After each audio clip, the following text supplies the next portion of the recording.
Okay, I think recording has Yes, started. Okay. yes, the recording has started. So I will start with it. I have not made like a presentation, like a visual presentation, but I have gone through the complete report and I have made some key points to go to talk about. So I will talk about those points and I will also talk about some questions which I had. So the agenda was that we have to go through the report which was made by your colleague or your friend. So there are a lot of interesting points to come up from this while I was going through the report of Bajaj Finance. So the first point which I would like to highlight here was about the diversified today, the diversification of the portfolio which the Bajaj Finance has. That is, they have around 34 in 5 different fields. They have into 34 different segments in which they are currently lending money or are providing services. Let's say providing services in like 34 different fields and through which they are generating cash and they are growing year to year. Next important point which I found was like they are increasing their customers year over year. I don't remember exactly the numbers, but it was showing every year that they are increasing their customer numbers. And one interesting point in their customers sales was the cross sell approach, which the company highly focuses on, in which like there is let's say 30% of their customers are like cross sell customers. Like the cross sell, what is cross sell? I'll first come to that. So cross selling is like they once they have sold one product to a customer, and after their feedback, like if the customer is a good customer, they continue to follow the same customer and try to sell more products to the same customer. Like this is a strategy used by a lot of the companies including Apple. So basically, I think they reduce the cost of like human resource on researching or finding new customers and everything. So I think their cost is considerably reduced in that this area. Then I think I also saw the point about the 0% EMI card. 0% EMI card. So that was what they do is today they have made tie-ups with Mobivic and with some of the digital partners, let's say Reliance Digital, or also for Chroma and every like big organizations. And what you can do is they'll give you after you have like taken a loan from them and correctly or properly, if you have paid all the installments, then what they do is they give you a card in which like you can go to the store and directly swipe on this card, and it is like a 0% EMI card. uh, so this gives like an instant gratification to the customers, and also it is like they actually charge the manufacturers or the retailers. So it is basically like all the three parties are winning in this situation. So right now they are doing a lot of that. Like they are increasing in this EMI card, whatever they are doing, they are trying to increase their business in this sector. And also in digital wallet or digital market, they are trying to incorporate this EMI into this, what I said, that Mobivic. They have already have taken a good amount of shares in Mobivic, and they want to partner that. Talking in terms of financials, we look that they have a good return on equity. They are providing around 19 to 20% return on equity year on year, and they are also providing good profit. They are also providing good profit margins year to year. They are providing good profit margins, and whenever we are looking into NBFCs, it is very important to look into the NPAs. So it is currently the lowest NPA when considered with the, like they are having an NPA of 0.7, I think, I Akash, remember. sorry Yes, to interrupt you. Can I yeah. ask few questions now, or you want me to ask at the end? Oh, no, no, you can keep on asking me. There's no problem. We can discuss. Yes, sure. Okay, because I will actually forget. I was trying to make notes. So you said return on equity of 19%. From where you got this? It was mentioned on slide number. I think there was one like a chart given in which he has provided like all the. Let me go through it. Okay, can you tell me the page number? I just want to have a look. Yes, yes. Yeah, it's on 32. It's on 32 and it's not 19%. It's consistently over 20%.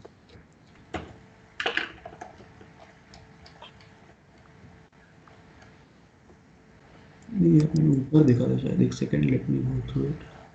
हाँ, I saw it on page number 13 actually, where he has given like general this thing, general long-term guidance.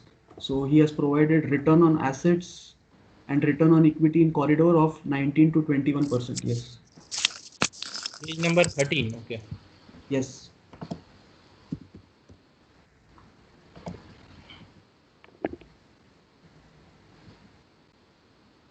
Okay. Like, I think it's like an overview of how the company. But did you do some number crunching? Like he has mentioned it, but did you go to the PNL and see how the numbers look? No, I did not do that. I have not Okay. gone through the P&L statements. But I had one question here, and it's open for everyone. Here I saw on the top it was written Bajaj Financial Services. Okay, so I was a bit confused, like what is Bajaj Finance and what is like Bajaj FinServ it is written. So I understand it is financial services. So I just googled it, and so I understood that Bajaj Financial Services has a different listing.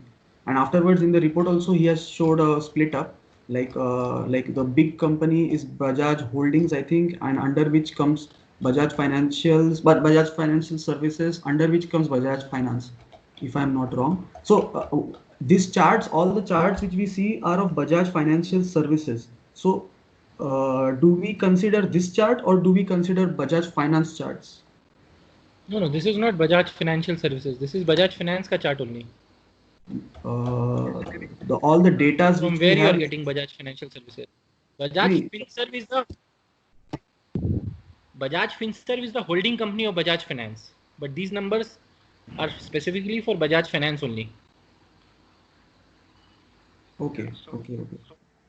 So Akash, I think you were referring to the chart in page number 22. So this entire report is for the Bajaj Finance. However, how these group of companies are linked to one another is being depicted in chart number 22. So at parent, it's the Bajaj Holdings and Investment Limited, and then further the subsidiary of it is and further these like Bajaj Finance and Bajaj Allianz and general insurance companies. But this Yes. report So together for Bajaj Finance. yes, your voice is coming very low, Nimit. I don't know, but it's okay. So I understand what you're saying, but the following question to is then why are we looking into like Bajaj Finance uniquely? Why don't we look directly into Bajaj Finance Services? Because again, Yeah, go on, Nimit, go on. Yeah, I mean, what I can tell over here is both Bajaj Finance FinServ as well as Bajaj Finance Limited are listed on this NSE and BSE, and we are primarily looking for the companies which have a good future and which are currently undervalued in terms of their share prices. So that's why I believe that's the first report that we are looking for Bajaj Finance. I'm not sure about whether the Bajaj Finance Service FinServ is also an undervalued company on the NSE or not. I have not gone through everything, but I was going through like the basic things. So regarding the P ratio, which I saw, of course, for Bajaj Financial Limited, it was showing as 21.5, and for Bajaj Financial Services, it was showing 20 point something. So there is not a very huge difference with respect to P ratios. But I have not gone afterwards in details of Bajaj Financial Services. I just wanted to know that Couple because of things. One second, Akash. So you're confusing me with 2-3 things. First, with P ratio doesn't tell you anything about a company, right? It's just a ratio.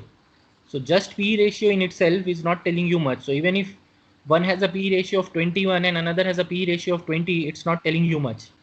That is point number one. Second, to clarify on Nimit's point, right? Basically, first, do you understand what is a holding company and a subsidiary? No. Can you tell me? It is holding stakes maybe in that company? Exactly. So first of all, there will be a parent company.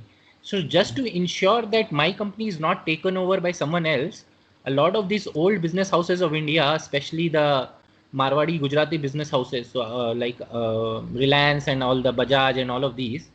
Bajaj is basically a Marwadi business house started by Jamnalal Bajaj. He has given some story about it. So they create this complex web so that some outsider cannot come and take over their company.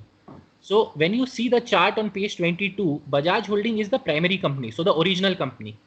Then what Holding has done is, based on the numbers that he has given, I need to double check, but I'm assuming he has given in that percentage only. So Bajaj Holdings is probably 100% owned by the Bajaj family. Okay, that is also a listed company. So maybe not 100%. It is probably, it has some percentage. But why is it said listed? It should probably be unlisted, because he has put listed under Bajaj Auto and given it number 1. So I need to check, but I'm assuming Bajaj Holdings might be unlisted also.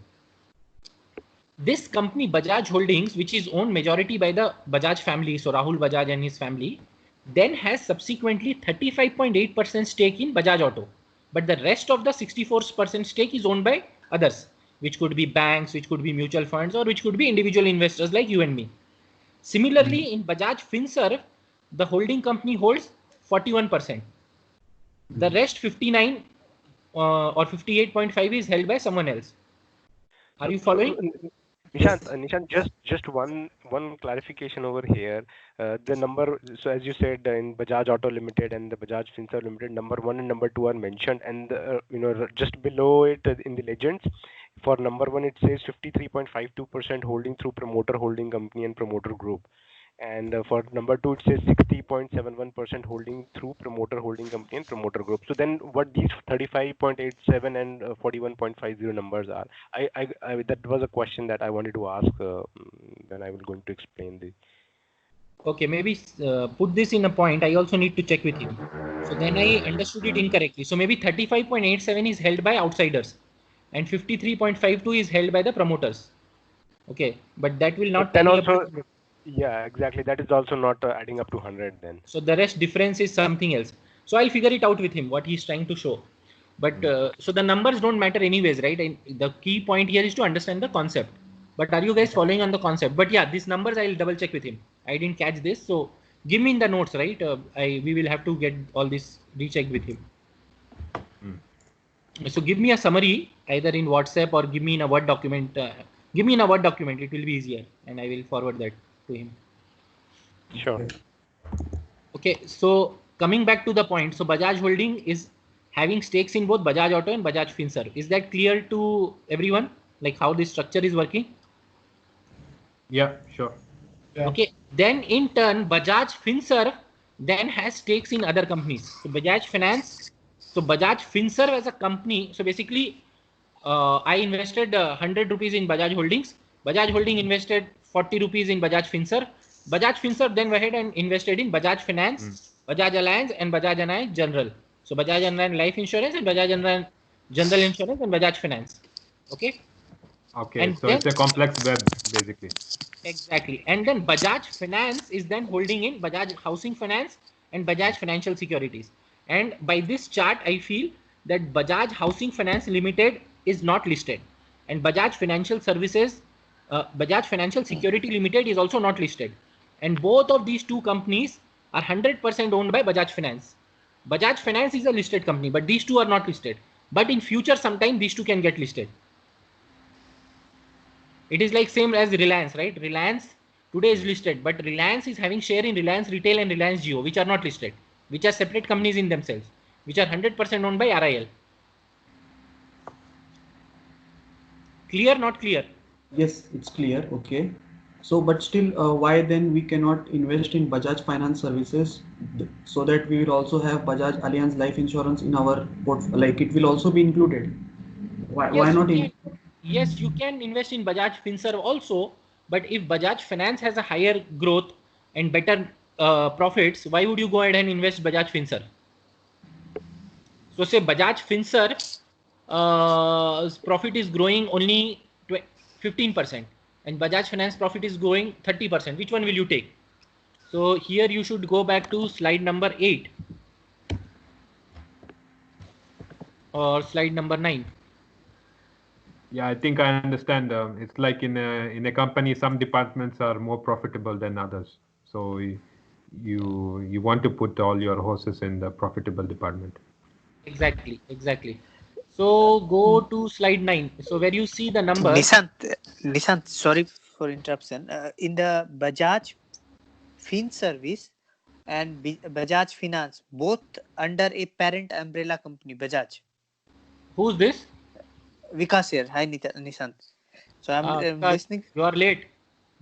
No, I was just listening to that one. That this in the whole web, who is the parent company? If suppose that if I am investing on the parent company, always that company is always growing, right?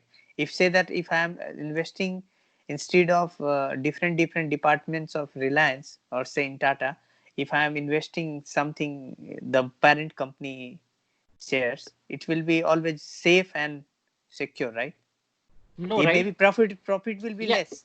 Profit will be less, but we are yeah, correct. But see, the point is, what are you chasing, right? So in Reliance, I think Ishwar explained it very well, right? So look at it this way, right? So in yeah, this case, Bajaj Holding is the parent, and it has yes, 1, 2, 3, 4, 5, 6, 7 subsidiaries. Now one correct. is growing at 30%, another one is growing at 2%. So my average growth for Bajaj Holding will come down to say maybe 12%. So do you want average growth of 12%, or do you want to catch out of the 7 the best performing, which in this case is Bajaj Finance?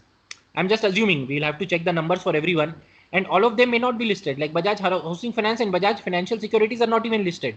So if you want a stake in Bajaj Housing Finance and Bajaj Financial, the only way you can get this is buying Bajaj Finance. Okay. So if I buy Bajaj Finance share, then by default I am how it's working. Like, do I have to? Because I see Bajaj Finance Limited have a specific shares. So do we also have a specific shares for Bajaj Finance Security Limited, or it's or by default will coming under Bajaj Fin Limited as shown in the chart? As of today, Bajaj Finance Limited is a listed company, so that you can buy Mhm. from the stock market. This Correct. company, Bajaj Finance Limited, is having all the shares. Bajaj Housing Finance Limited is a private limited company. So he has forgot to mention there. It should be Bajaj Housing Finance Private Limited and Bajaj Uh, Financial Securities Private Limited. These are private limited company, and okay. 100% of the share of that company is owned by Bajaj Finance. In the Okay. Okay. company's world, a company is also treated like a person. So you think Bajaj Finance is me, Nishan, and these two are companies: Bajaj Housing Finance Private Limited and Bajaj Financial Security Private Limited. दोनों का पूरा 100% stake is with me. Clear, sir. Clear. It's clear. Sorry, I didn't saw that one because I thought that these all are also a public listed company. But no, when you mentioned that this is a private listed, then for sure these companies are owned by completely Bajaj Exactly. Finance Limited. See, very simple example: Bajaj Finance Limited is exactly like RIL, and today both Reliance Retail and Reliance Jio are private limited companies. Now, what Mr. Yes. Mukesh is doing is he's trying to get some private investment through all these private equity firms and all.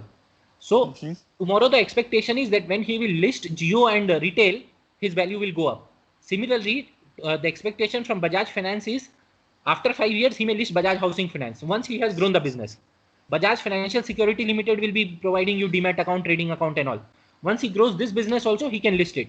So this is explained in, I think, slide number 10 or something, that they are into 34 different lines of business and they are diversifying. Excellent, sir. Thank you. Clarified well. Any other questions? Important, guys, to clarify all your questions. Yes. One thing maybe in terms of monetary benefit, when I'm observing the stocks, maybe I see that this Bajaj Fin Service shares are expensive, but in the same time it looks like more stable compared to Bajaj Financial shares. Maybe How you are any saying this is more expensive? Tell. no. I'm saying I saw the share price. It's Ah, close to bit. It's trading between 4,000 say and 5,000 rupees. which one? Bajaj Fin Services. But that is per share price, right? But that's not Yeah. how you decide whether the stock is expensive or not, right? A share price tells No. you nothing. No. But yeah, I'm looking at the PEG ratio for Bajaj FinService 1.32 and PE ratio of 20%, which means it is, although it is growing at 21%, it's no, it is PE ratio is 21, but its growth rate is less. Its growth rate is maybe 18 or 15%. So it is overvalued. Whereas if I look at Bajaj Finance, Bajaj Finance, the PEG ratio is 0.62. and total market cap of 70,000 crores for Bajaj Finserv. Let me look at Bajaj Finance. Bajaj Finance ka market cap is higher. It is around 1,17,000 crores. So also how you will value is, I don't know how much stake this Bajaj Finserv has in Bajaj Finance. Okay, but yeah, it will become little complicated. Let me first take. Whereas if I look at PEG ratio for Bajaj Finance, it's only 0.6. So with a P ratio of 24, its actual growth is more. Maybe growth is maybe 30%. Yeah. Yeah. So sorry to interrupt you. I'm really sorry, but I'm not really aware of the impact of PEG ratio. Could you just give like a very brief, understanding of PEG, so and the impact that it has, like, because you told that the valuation of the stock depends a lot on the PEG ratio, right? So can you please like tell me a little about it? Sure. Who's this? Vaibhav. Vaibhav. Okay. Somebody wants to take it? I think all of I you can guys take have had more than one session on this. I can take it, Nishant, if it's okay. Can you hear me? Yeah. Okay. So whether PEG ratio tells you that, whether the current valuation of the share price is, is it undervalued or overvalued. So how it is calculated is, it is calculated based on the PE ratio divided by the growth of the company. And the growth of the company is, let's say, more than the PE ratio, then your PEG ratio would be less than 1. And if it is less than 1, it means that your share is undervalued. So PE ratio basically is being calculated using the earnings per share and the market price. So that's how the PE ratio is being calculated. And the growth rate is the company, we can get it from the company's financial reports, or the yearly or the quarterly financial report, that how what is the growth of the company year on year basis.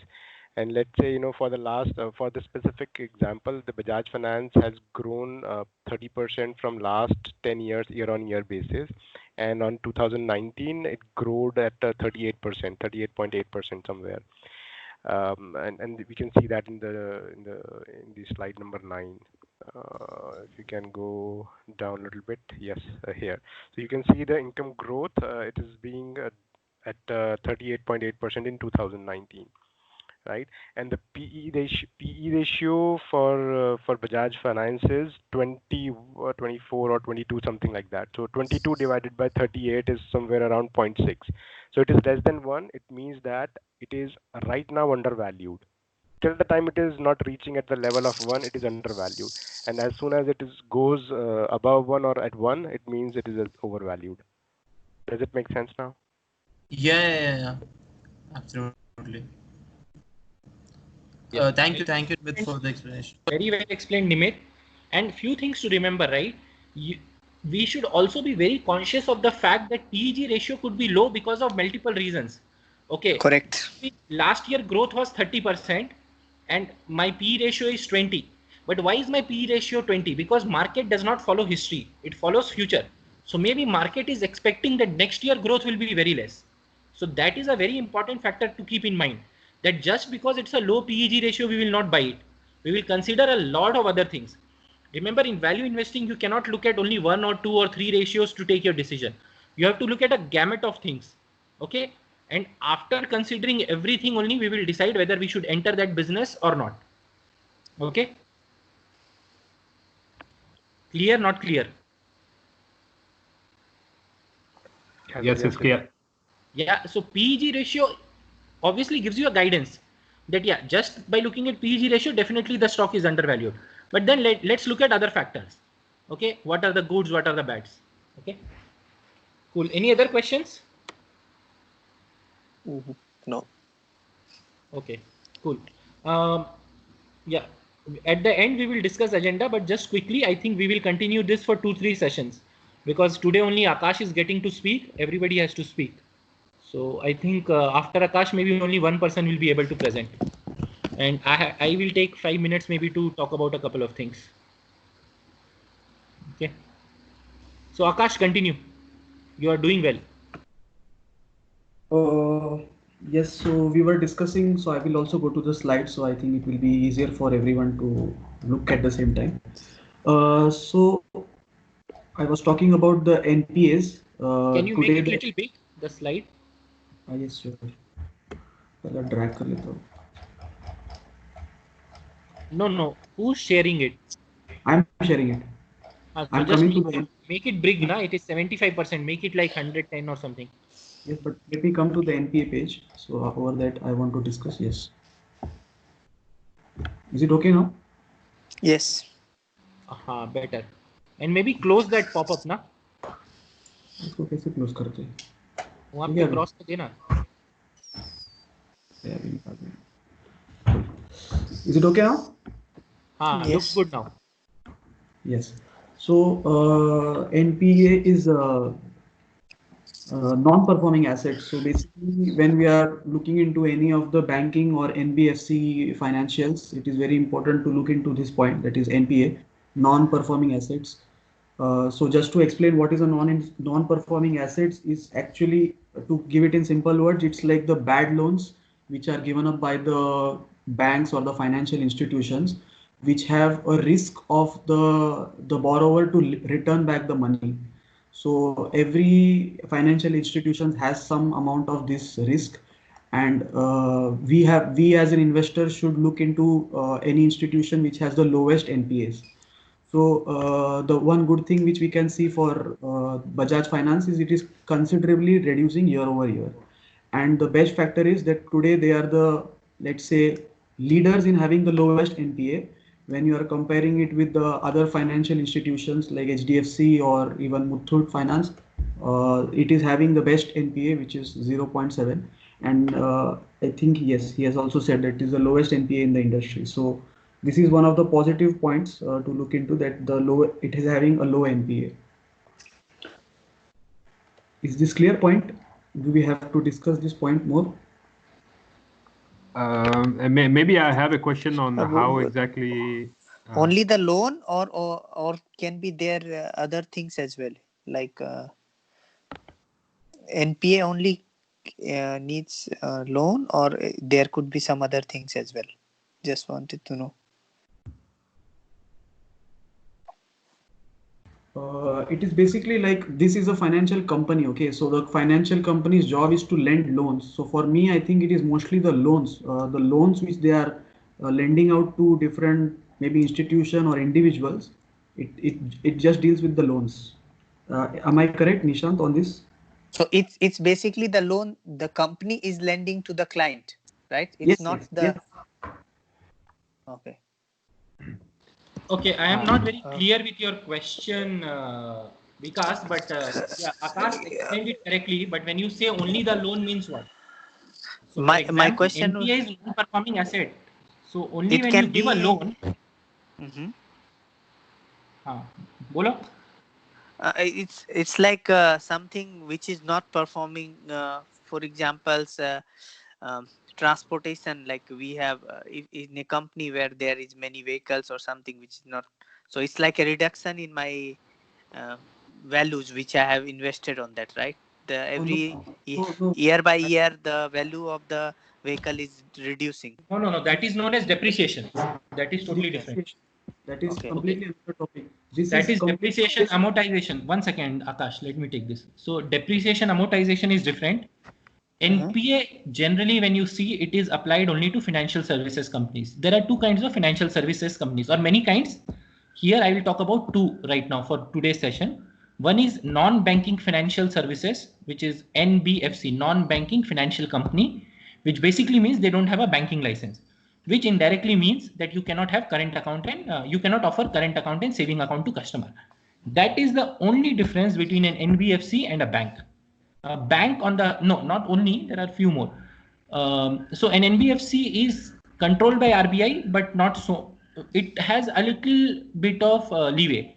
Banks have much more stringent requirements relating to capital, relating to how they run. Banks have to take a special license from RBI, which is known as a banking license in India. Here I'm talking about Indian context. This is the same, it applies everywhere in the world. RBI is very choosy in who gets a banking license. When you have a banking license, you have access to loans directly from RBI. As an NBFC, you do not have that access. So these are the difference between NBFC and bank.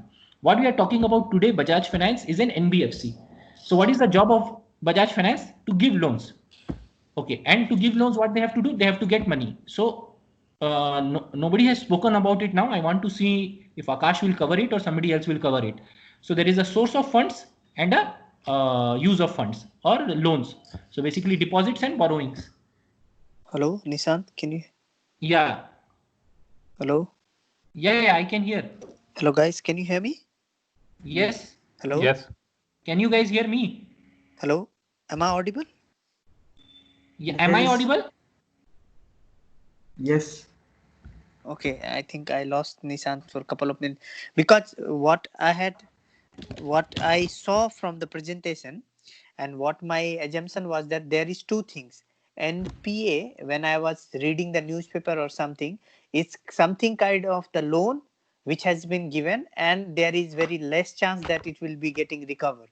A kind of something which Exactly. you, so like Nirav Modi, take example, they have taken the money and they went away. So that's for me is a NPA for that bank. But if because this, as you explained, this institute is earning the money by providing the loan.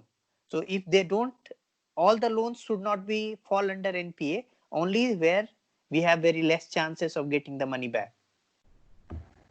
Okay, can you hear me? Yes. Yes, Nishant, we can Okay. hear you. Okay. Yeah, so that is correct what you said, Vikas. So exactly right. So that is what we are seeing. So basically, in simple terms, for coming to Bajaj Finance now, NPA will be, say I made a loan of 1 crore to all of you.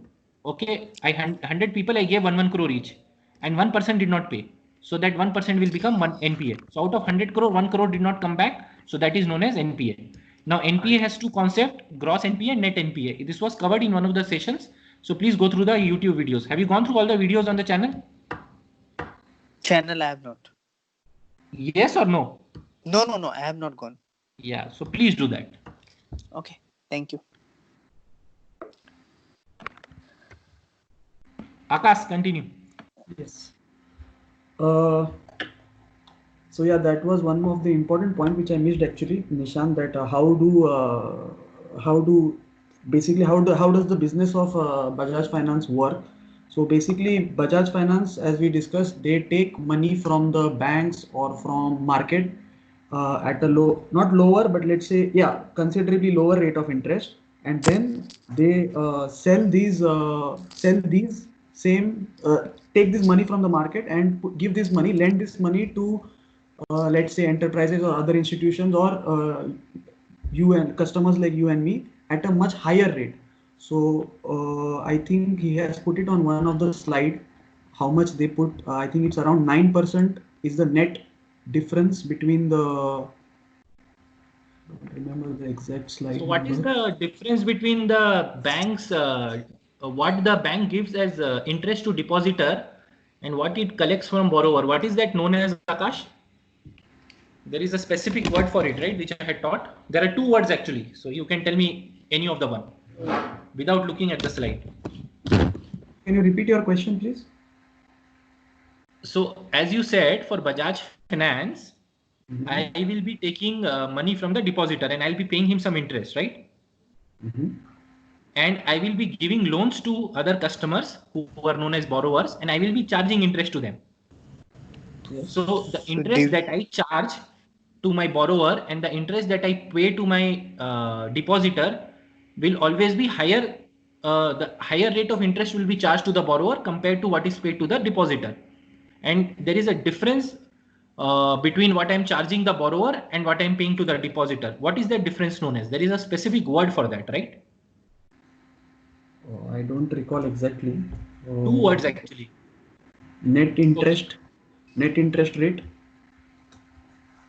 Yes net interest last में कुछ और है net interest rate नहीं बोलते NIR नहीं बोलते NI कुछ और बोलते हैं ठीक है लेकिन इतना ठीक है अभी रुको no Nimit don't answer this okay somebody else other than Nimit or Kunal wants to take it who was there in the previous sessions especially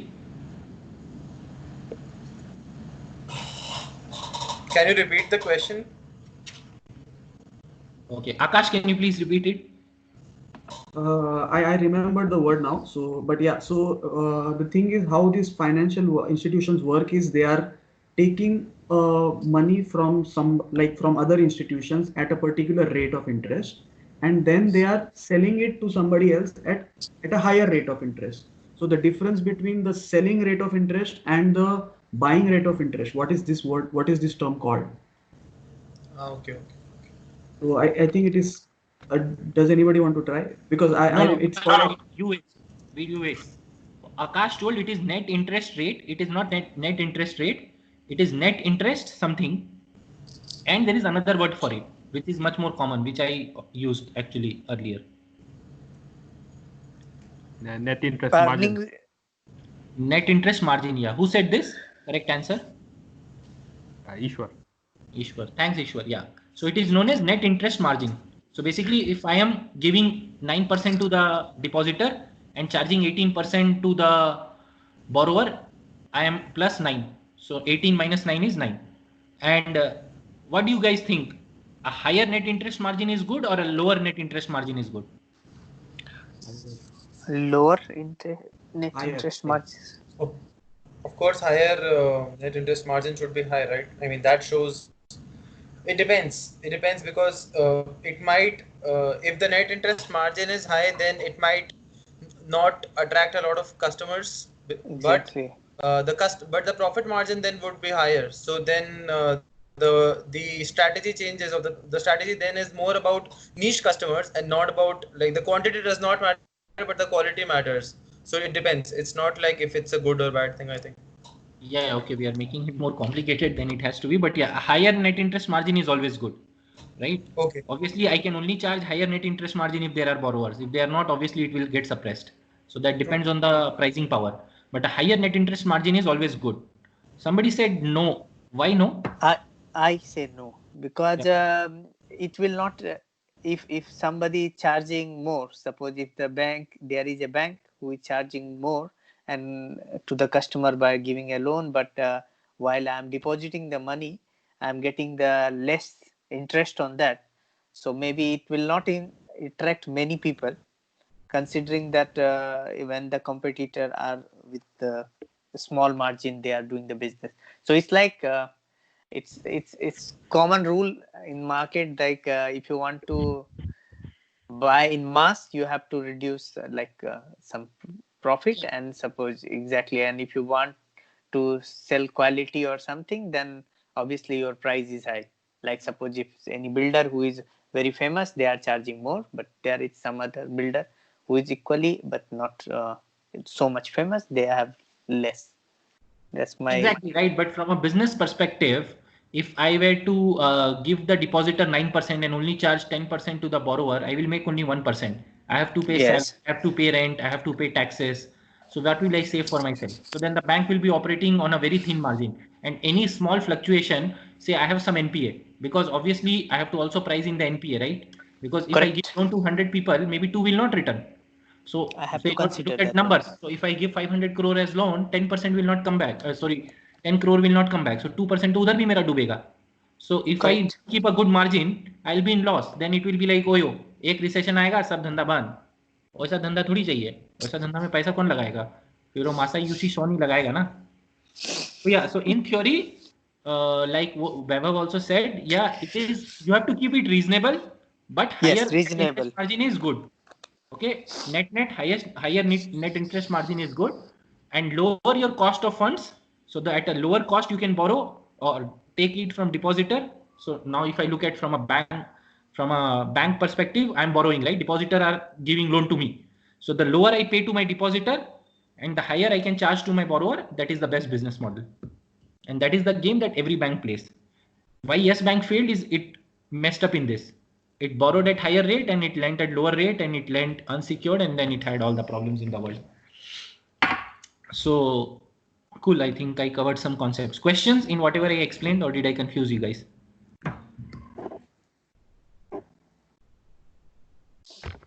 No questions? All good? Fine. Sorry, Akash, continue. No, it's okay. So the next point which is good about them is that first point, which was NPA, which we discussed, and the second point is that the cost of borrowing, that currently at what rates Bajaj Finance is lending out money.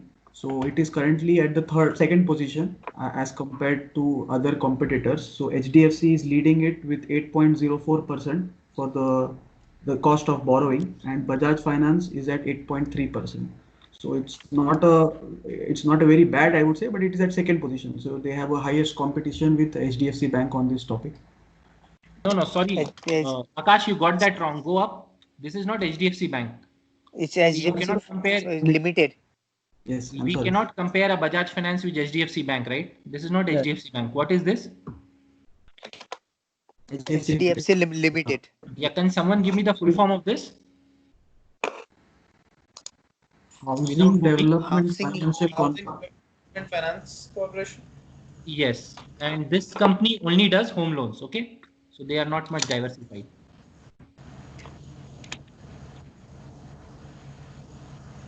Okay, continue. Yeah. Yes.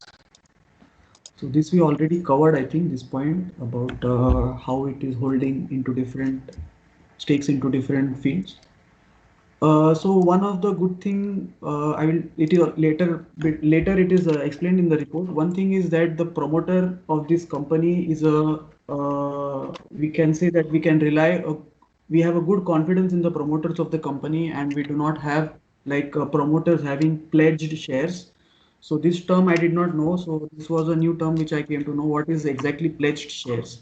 So pledged shares means the pledged shares mean the amount, the shares which the promoter can sell off when he thinks that the company is in a bad position. So Or there could be a additional thing, that pledge share, meaning that the company has promoters want to get some money and then he put that share on the loan, right? So basically that will give on the financial institutes that I am keeping those 1 lakh shares and then I will borrow some money from out of that. Correct me, Nishanti. This is my understanding was that. No, your Because understanding is totally correct. Pledging is not selling. Pledging is basically not like selling. you have a share is like an asset, right? So it's a loan against Yeah. an asset. So you can take a loan against your house. You can take once the promoter owns the share, right? So he fully owns it. So it's like in your house you have already cleared off your loan. So your house is today worth 2 crores, and now you need some cash for whatever reason. So you go to a bank and say, I want 50 lakhs. So bank says, yes, I'll give you 50 lakhs, but what will you give as collateral? So, or a security. So I will say, okay, keep my house. So he will say, okay, your house is valued at 2 crore and I am only allowed to give you 30% of your value of your house as a loan. So I can give you maximum 60 lakhs. So I say, yeah, I only want 50 lakhs. So bank says it's okay, because the bank will give you not full 100% of the value of your house, because the price may fluctuate and bank may not be able to get full value. So that is why bank will give you 50 lakhs. In case you are not able to repay, bank will sell your house. Whatever principal is outstanding, say you have not paid interest also, so total bank's due is 70 lakhs. Bank will recover that and then it will give you the difference. So if the house is sold for say 1.7 crores, after all charges, it will give you the difference. So it's like a secured loan. Same for stock. But when a company promoter pledges the stock, the risk is that in case the promoter say pledged 1 crore shares and the price of the stock was 500 rupees when he pledged it. So the bank said, okay, today the price of your 1 crore share is 500 crore, but I'm not going to give you full 500 crore. I can give you only 20% because the price can go up or down. So I will give you 100 crore as loan. Promoter says, okay, ठीक है, दे दो 100 crore. If the promoter is unable to pay the interest and deposit, and the price of the stock starts falling and the price is at 300, the bank is getting anxious that, okay, this guy is not paying also and the price of the stock is falling, and the interest accumulated is 180 crores. So the total loan outstanding is 180 crore and the price of the collateral with the bank is 300 crores. So bank will say, what drama ho raha hai? I will sell all these 1 crore shares, and what this will happen is, because the bank is suddenly dumping 1 crore share in the market, the price will fall even more. It will come to 250, but bank will recover its 180 crore, give the 70 crore to the promoter, or bol chal put yahan se. Understood? Yes. Or I can. No. Nishant, sorry. But Nishant, in this case, like when the company sells its stocks to the bank it's not selling. It's keeping. It's like you are keeping. Mortgage, right? What is a mortgage? Secured loan. Okay, okay. It's like a more okay. It's Mortgage. a secured loan, right? I have taken a loan. So you can take a loan against your house, right? You can take a Yeah. loan against gold. You can take a loan Companies against take your a loan for like listing on the stock market, or it's just a general loan. It's a general loan, and it's like once No, Vikas, you can. one second. What is the question, Vaibhav? The question is that the loan that they take it's only for like it's for a general purpose, or is it during the listing process of the company? Or No, during listing process, why will they take? So basically now my company is running stably. Now I am the that's owner what. of the company, say Infosys. Okay, Mr. Yeah. Narayan Murthy owns 5% of Infosys. Today the total value of Infosys is 1 lakh crore. So 5% value is 5,000 crores. Guys, whoever is not speaking, please go on mute. Okay. So today the value of 5% share of Mr. Narayan Murthy is 5,000 crores. Yeah. Okay. Now today Mr. Murthy needs some cash. He needs 500 crores. He can sell shares worth 500 crores. But what he's thinking is, I feel that the stock value of Infosys will keep growing.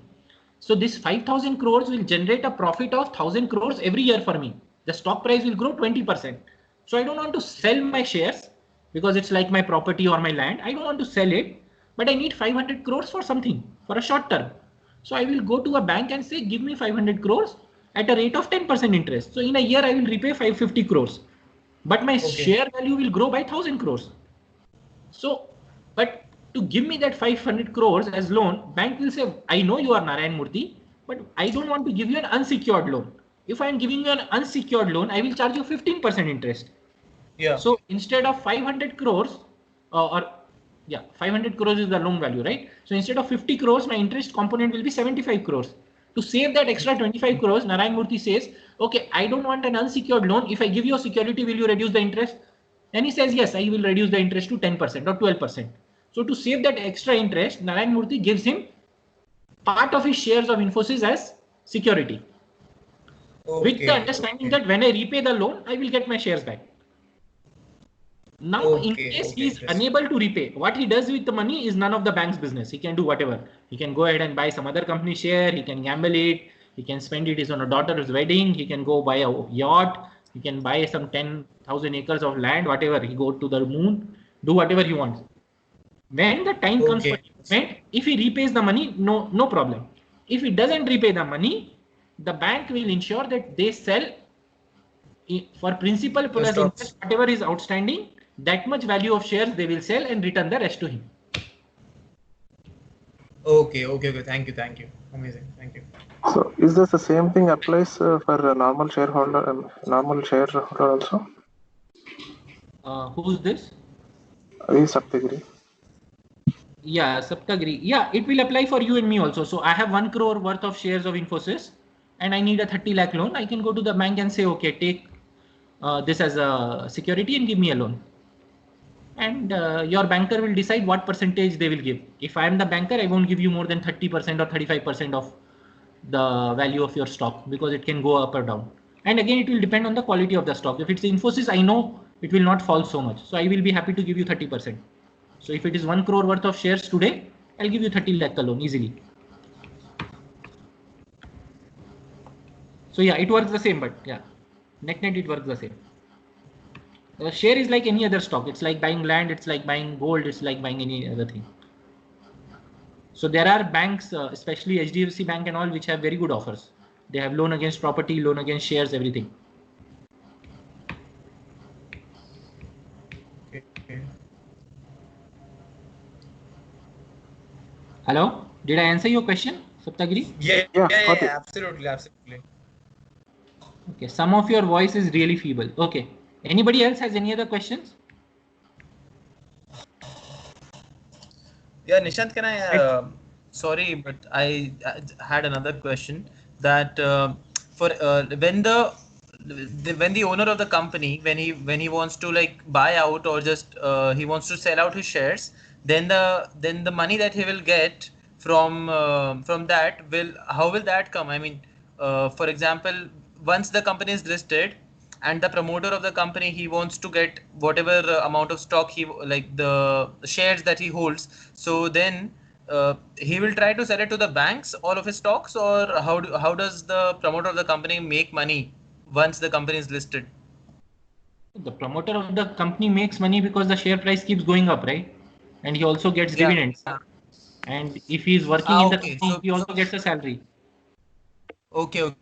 Through dividends, basically. Okay. Yeah. No, three ways, right? Through dividends, most of the time promoters will also be working either as a CEO or a chairman or managing director, and they'll be charging a salary to the company. And thirdly, their share price appreciation. So capital growth, regular income plus salary income, 3 in 1. Okay. Perfect. Okay. Any other questions? And no, sorry for questions. Huh? Ask as many questions as you want. That's the whole purpose. Today the session is going really nice, so I'm okay to extend. Are you guys okay to extend? Yeah. Fine. Yeah. Okay, fine. If somebody has an urgent thing, you can maybe drop off and watch the recording later. Yeah, recording is going on, I can see. So yeah, we can continue because this is good, and we have some new people also. It is important to get all your questions clarified. Any other questions, guys? Happy to take them. Nishant, can we have a session based on when to sell the shares? Basically, whenever we try to sell, we bought. Currently, the market is down, and we bought the shares. And when, is it a particular time of the day, and how should I know when to sell? Because when I'm selling it, I'm making profit, but not as it good. Like suppose I sell in the morning around 10 o'clock, by 2 o'clock the share is 40 rupees up. No. Just That giving is it. intraday selling, right? That's what I said. That is all very dangerous No, game. but So I will for sell after delivery 30 years. also. I will sell after 30 years. So if I buy Bajaj Finance today at 2000, I will sell after 30 years at 2 lakh, 100 times. Or they will do stock split or something. So what you are saying, Vikas, is basically intraday and all, right? Just looking at patterns and buying and selling every week and month. That is not needed, right? If I can buy and sleep on it. So anyways, that is a different off topic. We will discuss some other time. Yeah. That's what I gave a suggestion, that maybe we could have a session on this one. Like, So if because people you are. want to understand about the short-term trading, or or about when to sell the value invested stocks, because the Value invested. value invested stock you sell when you need the money. That's a simple answer, I would say. Mm-hmm. And for the short-term trading, where you are actually trading for the for making the money in a short term, that's a separate game altogether. But for the value investing, you sell the stocks when you need the money. I mean, that's what my understanding is. Nishant, you No, can that is correct me. perfectly correct, Nimit. Exactly. And even for the money, you have to be little smart. You don't want that you are marrying your daughter on a recession year. So if somebody had invested 30 years ago also, he has made money, but if he's selling this year, he's not making as much money. I might as well marry my daughter 2 years from now. I can have a much better value from my investments. Except medical emergencies, which you can't plan, everything else can be planned, right? Death and medical emergency. So except act of God, you should not be selling during recessions. You should only be buying. But yeah, Nimit answered it very correctly. In value investing, you only sell when you need the money, and preferably you never sell. You basically hand over the shares to your kids, and then they hand over to their kids.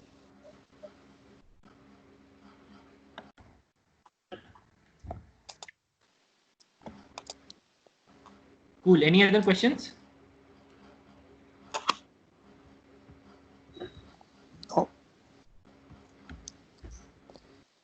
Okay. Okay, I'll take that as a no. So over to you, Akash, again. So I think you spoke a lot and you did a really wonderful job. So unless you have a lot of other things to cover, can you summarize and tell us whether you are recommending a buy on Bajaj Finance or no, after considering everything? For me, it is a hold. I will not suggest. Right, it is a good stock. I would summarize it like this: that the company has really shown a good progress over the last 10 years, I would say, from the data, and the company shows in future also a good progress for me. But looking at the current scenario, what we are right now in this a situation of pandemic, we are expecting that the prices would go much down. So I would say that even if you are like, let's say, if you want to invest in this in this institution, we can even go right now. But if you want to wait for the best price, or you want to go for the best price, I would suggest to hold for it. So my strategy or this thing would be like, to right now, if I want to, if you ask me that if I want to buy position in this bank, in this company, it would be 30% I would buy right now. If I have a plan of buying, let's say, 100 shares, so 30 shares I would buy right now, and the 70 shares I would buy after let's say 2 or 3 quarters yearly, maybe 2 quarters year earnings report. No, so when you say hold, right, hold means that if I'm already holding thousands of shares, I will hold it, I will not sell it. But say if I have to initiate a new position, is this a buy or not a buy? Right now, no. It's not a buy for you. Right now. Okay, but can you predict the bottom? No, I cannot predict the bottom. I know that I cannot predict the bottom. But for me, it looks like the share can go more down. That's why. Yeah, it probably will. Even I feel it may, but then that's what I'm asking you. So if you feel that the company is good, look at it from a 30-year perspective, right? So if I'm looking at the last 1 month chart, or let me look at the last 6 month chart here. Okay, last 6 months, this stock was somewhere at 4,000, and it has really come down from the highs of 4,000 to almost 2,000. 19 or 80, 1900. Yeah, 1950 is what it is right now. 1954 is what is the close? 1947, 1947. Yeah, it went till 1850 also. I bought some stocks on that. Yeah, and it has a volume of about 90 lakhs. It's not showing me whether NSE or BSE, but about 90 lakhs of volume. So it's a good liquid counter. But one question over there, that I see that the deliverable of this share. So this share, if I see, it's mainly used for I think for intraday, because deliverable of this share is only 18, close to 18%. That is okay, right? There will be so many players doing all that, but that doesn't matter to us, na? For us, what matters is long term. So if I'm looking at page number 9, right, it shows me a consistent track record of profits. Okay, and that is why I said look at the latest quarterly results. I have attached it in the morning. So the current quarter results. But anyways, I won't influence your views. No. It's going a discussion. So that's why I say that because whenever I buy a share for the long term, I also see that how much the deliverable is for that share. And for this share, I saw that the deliverable is only close to 18%. So my personal feeling is that this may be mainly used by intraday, or not be keeping long term. This is what my feeling is. Maybe you can counter or suggest what. Yeah, because that's what I'm saying, right? So intraday is basically people who are playing in the stock are giving you the liquidity. See, intraday traders are basically liquid providers, right? Liquidity providers rather. So when you want to get out, it's good for you, right? Which is not available in other asset classes, like for gold or house, especially for house. It's very difficult to sell. Once you have bought a house, to find another buyer, it's very difficult. In Bangalore today, I have got, without any effort, today I have got offers for 500 houses, 500 flats just today, means as of today. And if I put a little effort, right, within 2 days, I will have another 5,000 houses, which are people are ready to sell to me. But where are the buyers? So in the stock market, the intraday trader is providing you that liquidity that when you want to get out, you will be able to get out.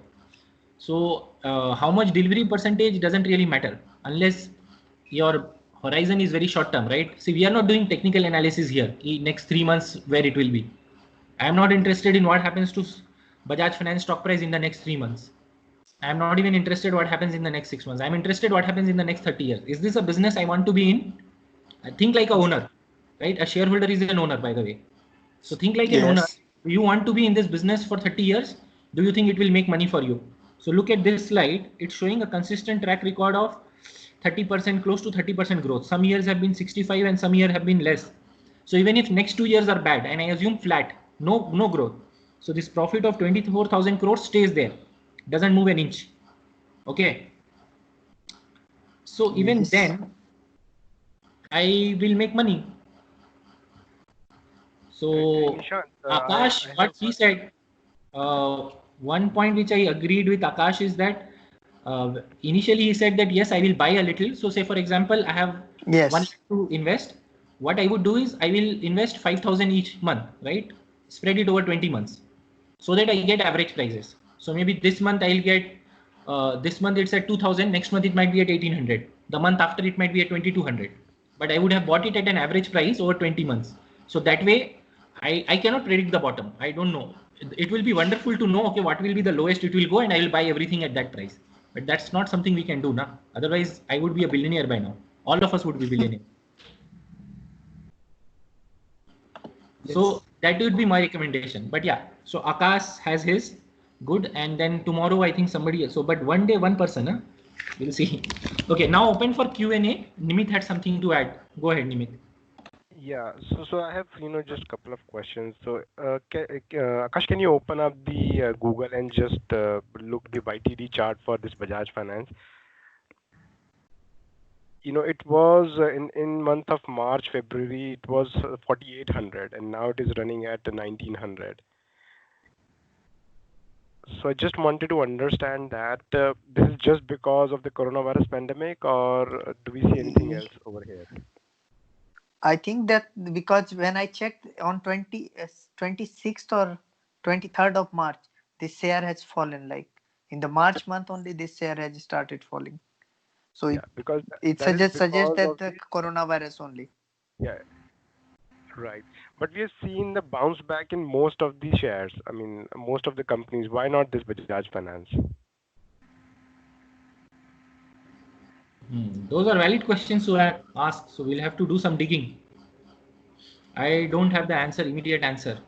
But what I feel is that market is scared that last crisis that happened in 1997, the Asian financial crisis, India had about 10,000 NBFCs and 85% of them failed. So the market is expecting a lot of NBFCs to fail. I don't have the exact numbers as of today, how many NBFCs we have. Can somebody make a note of these and come up with the data for next session? So I don't know how many NBFCs we have as of today, but 50-60% will fail for sure. But in my opinion, in my personal opinion, Bajaj Finance is one of the top 10. So if we have 1,000 NBFCs, Bajaj Finance is in the top 1%, in the top 5 or 10. So definitely I don't see them failing. Also, they did a very prudent thing in the last quarterly results. So this report was prepared before the last quarterly results. So in the last quarterly results, what they have done is I have attached some documents. There is also an announcement. I don't know, this PDF quality is really bad, but basically what they have done is they have allocated 900 crores as a provision for bad debts. So they have already provisioned 900 crores in their quarter. Okay, and if I look at their quarterly profits, annual numbers, because the quarterly profit of last quarter,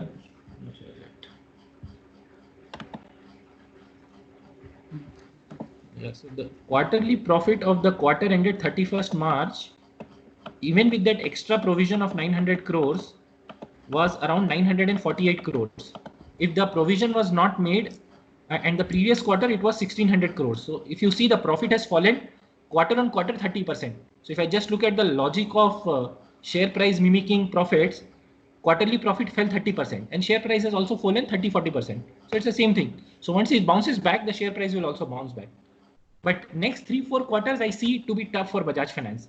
And that is the reason investors like us who have a long-term horizon will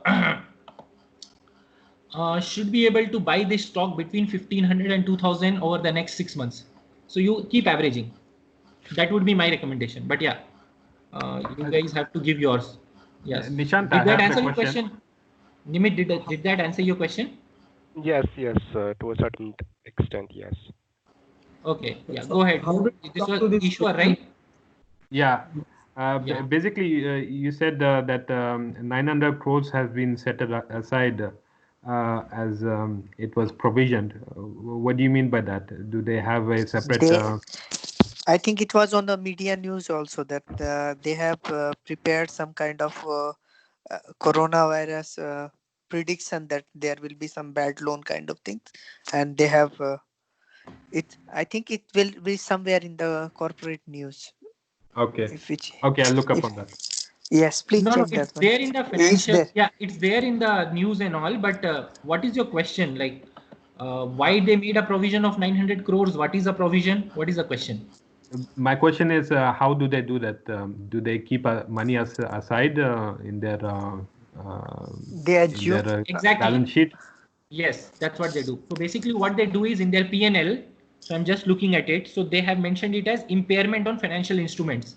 So they have provisioned around 2000 crores. So in the previous quarter, they had provisioned 830 crores. So when they are showing their profit, they are taking 2000 crores out of it. If they had not provisioned it, they would have showed 2000 crore extra profit. But Okay. as a financial institution, which is both NBFC and banks, it is prudent to assume that I will lose this money. And tomorrow, if I don't lose it, this is called bad debt recovered. So what they have done is called provision for bad debt. If the money comes back, it will be added to the profit. So for now, Okay. they have shown a lower profit. If tomorrow the losses are less than what they anticipate, they will get this back. If the losses are more than their anticipation, then they will not get it back. So it is always prudent to anticipate more and then get something back. So I would always like a company that anticipates more. So 900 crore looks reasonable. They may lose more than that, but for me it looks reasonable considering their loan book and everything. Now they could have chosen to, instead of 900 crore, they could have chosen to make it 400 crores. So instead of a current profit of 948, it would look 1400, but then they might have lost money. So they would have used their own rationale. So like Vikas said, if you Google it, you will be able to get it. Why 900 crore? Why not less? Why not more? So generally when you go to their website, there will be one section where they would have done an analyst presentation, and that would be for about a couple of hours. And usually there will be a transcript for it.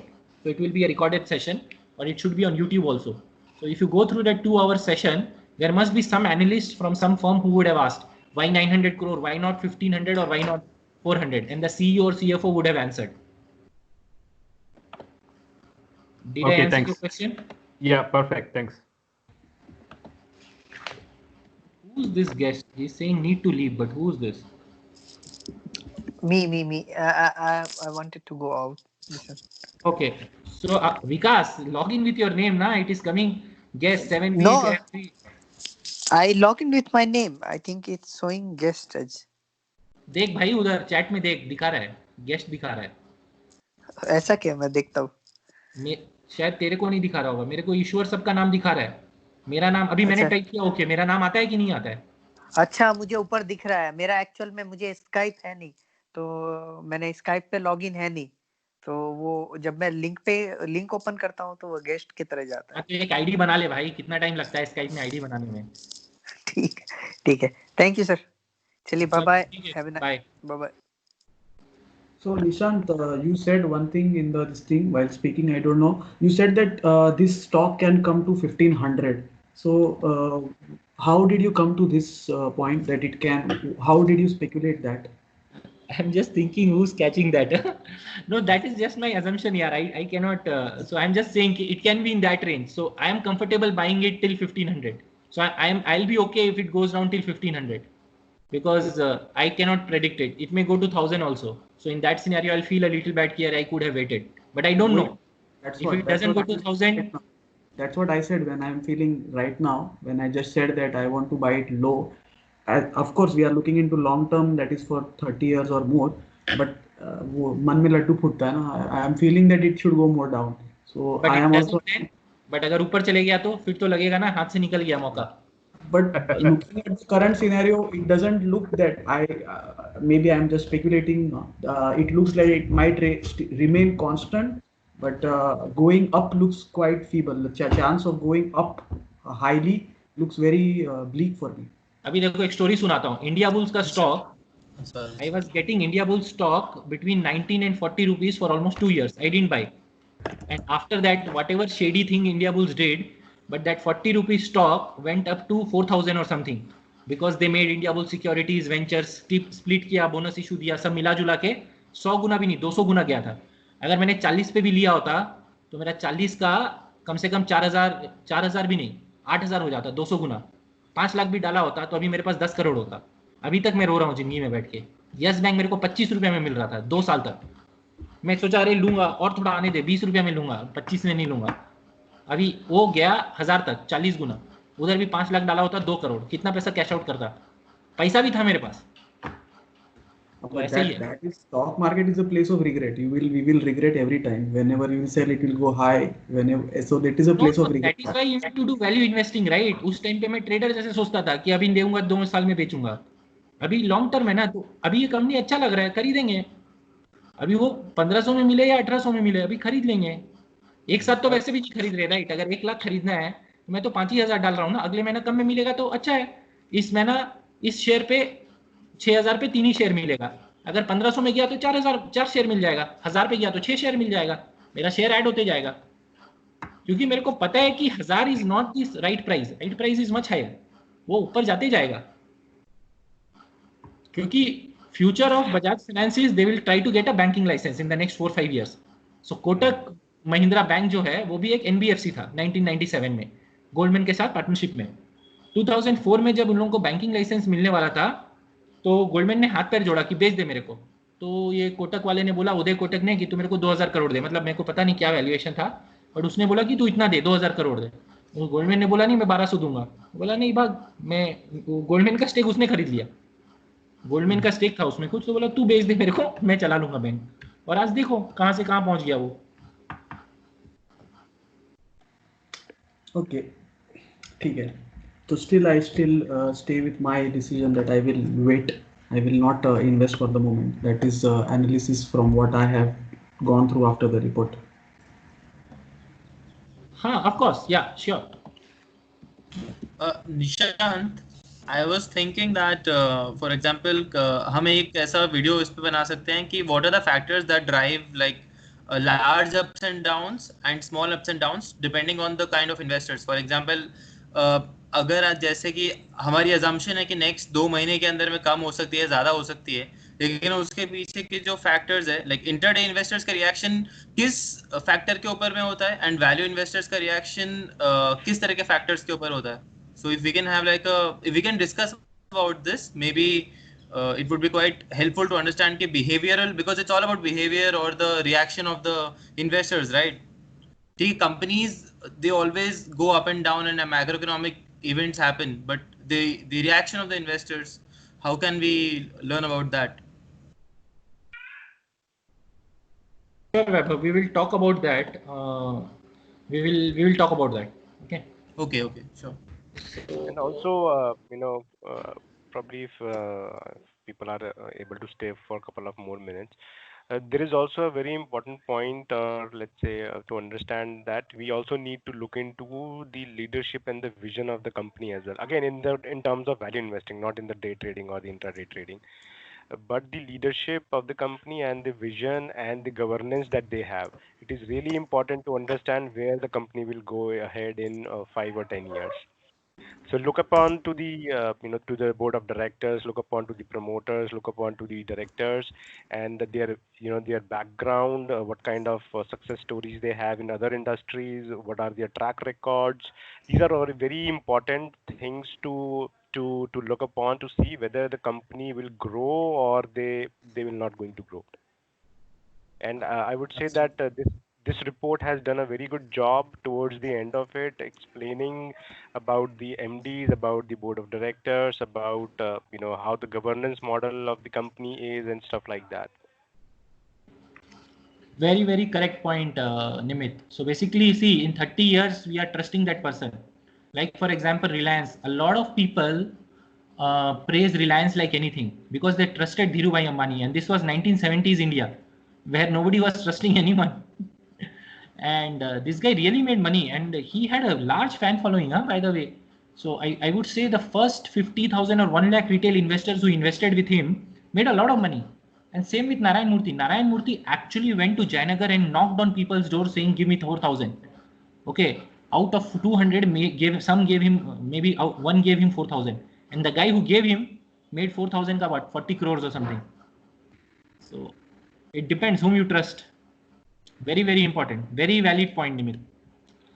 Anyways, tomorrow Nimit's turn will be to present or somebody else's. But I think we'll need a few more sessions to complete this. So at least 2-3 sessions. So we'll focus on this. And then I got some feedback that people are finding it difficult to learn derivatives and all. So I'll stick to equities for the next month or so. So next 7-8 classes. And then we will go into derivatives and currencies and commodities and fixed income and all that. So please do let me know any other feedback on a one-to-one basis if you're not comfortable in the group. And when the Bajaj Finance is over, tell me what next we want to do. What I was thinking is I'm going to give you guys another company to evaluate. This time you had a report which you had to read. Next time it will just be the company's name and you read the P&L and balance sheet and come back with your recommendation. I have the name of the company, but I want to give that. If you guys have something else, let me know. And also I've got some feedback that we should have a set agenda for the at least next 3-4 classes. So I have given in charge to Webhub to work on the agenda. So Akash, Nimit, please work with him. And also I have told him to work on the glossary. So we discuss a lot of terms, but we haven't kind of documented everything. So again, Webhub will be in charge with that, and he will work with Nimit, Akash, and Kunal to help him out. Ranjit is not here. I will ask him to help. And anybody else wants to volunteer to help Webhub in this, please either you can volunteer now, or you can reach out to Webhub 1-to-1, or you can reach out on WhatsApp. Okay, that's all I had.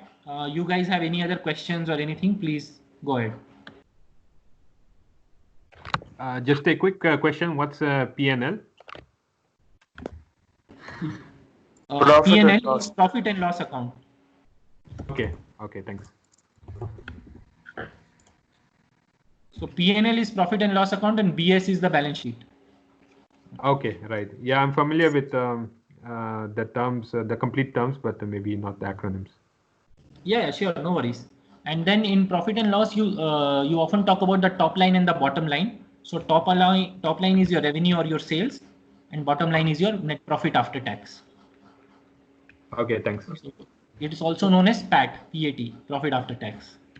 So, Nishant, I did not get time to, in the presentation, I did not get time to go through all this ALM and everything. It is also very interesting because he has pointed out few terms like debt increase with respect to equity ratio and few stuff, which I thought are very interesting. Even this, for example, here you can see he has put a point related to the negative mismatch related to the cash inflow and cash outflow. If we can discuss these charts tomorrow, it would be really useful. I think I did not understand these charts, so maybe tomorrow we can discuss this in details. Sure. So let's see if somebody else presents this, or I will take this as questions. Fine. Okay. But what he is mentioning here is called asset liability mismatch. ALM stands for asset liability mismatch. So Google this. This was one of the downfalls of Yes Bank. So study this terminology, asset liability mismatch. Okay, some of the people have left, so I think we are also over time. So any other question, guys? I'm going to stop the recording.